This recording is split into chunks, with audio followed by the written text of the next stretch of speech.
This is the longest Short scene in the game.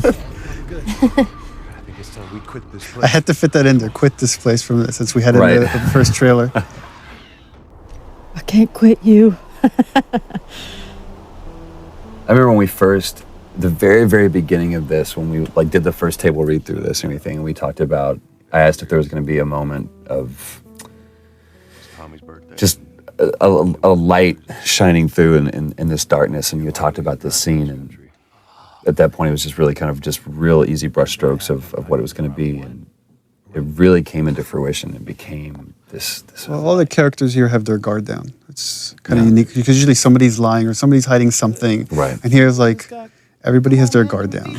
They're just talking about motorcycles.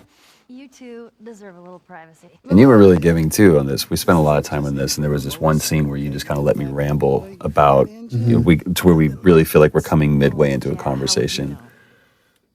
I don't remember what was said, but it was just this cool moment. But you went more into the details of with Tommy and where you went and the States and all that stuff. I think that really helped kind of make the following takes much more natural. Right, without all the rest of that stuff, the preamble being there. But I love the turn that he gives right here. It's like the kids have gone to bed now, and we can just talk like adults. Worst part about it all. Animation and lighting, right? If you don't capture these looks in the eyes, this scene doesn't work. Right. The thing that I love about this is that he's set up a little office for himself, kind of like what Henry did. You know, it's this, I'm being official, trying to be a grown-up. He's still a kid, and we see it in this moment. I really enjoyed working with Brandon and Najee. Just having them on set was so much fun. They're such Najee great especially, dudes. Najee's Najee's a trip. hilarious. We're doing this crazy scene, and we cut, and then he's just starting dancing Or Yeah. singing whatever, YouTube hot song at the moment. Yeah. Song bombing us all day. They were so much fun. I just adore them too.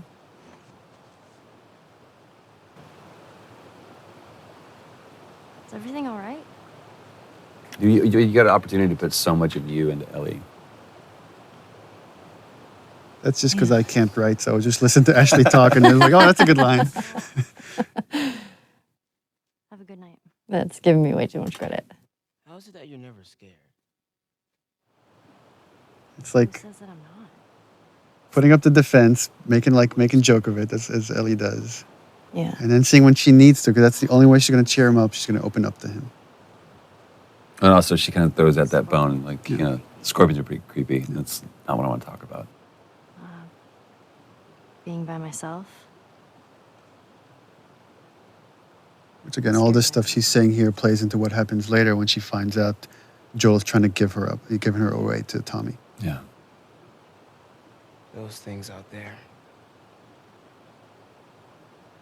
What if And it's kind of the same thing we're seeing with Tess, to where she was, again, she knows what's going on, he knows what's going on, but it's looking externally for some kind of either comfort or hope or answer or something. We're a team now. And then they just always come up empty. I guess one thing I'm just thinking about now, which is all the stuff Sam is going through because he's bitten, is probably the stuff Ellie went through when she was first bitten, because she thought she was going to turn. And it just happens that she was immune. But so that's why she kind of, Do you think that's true? all these realizations she's had. I go back and forth. I mean, I'd like to believe it. That's a powerful thing for essentially It's kind of kid sad to because say. that's not what Sam wants to hear. He Right. wants to hear that it's all going to be all right. Right. But she doesn't realize that's what No, death is terrible. It's a horrible, painful process, and you're all alone, I almost forgot. There. If he doesn't know about it, he can't take it away. All right. This did make me sad because, I'll see you tomorrow. he spent that whole night alone. Mm-hmm. Like, Oh, You yeah. Henry didn't go back in there. I let him sleep in, just like, Yeah, let him sleep in. oh.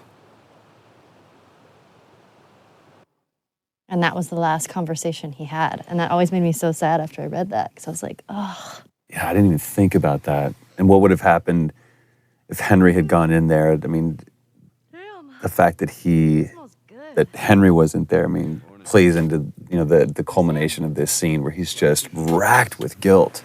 I mean, one thing we're very conscious of when putting the story together is we would have these really kind of dramatic moments that change the characters significantly, and then we would cut to some more time in the future. Yeah. And so you don't get to see right afterwards what happened to it, and then you get hints of how this affected the relationship, which is what you get into the next gameplay sequence. And this whole thing is, it's a huge change in Joel here, because now he sees, this is what's going to happen to me. The same thing that's happening to Henry right now is what would happen to me if I'm going to keep going and let Ellie get hurt. Yeah. And it's like, after this moment, he makes the choice, like, I need to give her to Tommy. Oh my god. Sam? Oh no. I have no idea what that would do to a person to actually see that, to have to do that. Ellie, stay there. Yeah, I remember talking with Brandon about this when he's saying it's all your fault. He's not talking to Joel, he's talking to himself. Yeah. Oh, okay, easy. Yeah, the thing that's cool with this piece, Gustavo's music, is that you're carrying that weight. You're carrying the weight of that emotion of everything just happened onto the next scene, which even though they might not be thinking about Henry and Sam right this moment, but it's just that feeling is lingering going forward.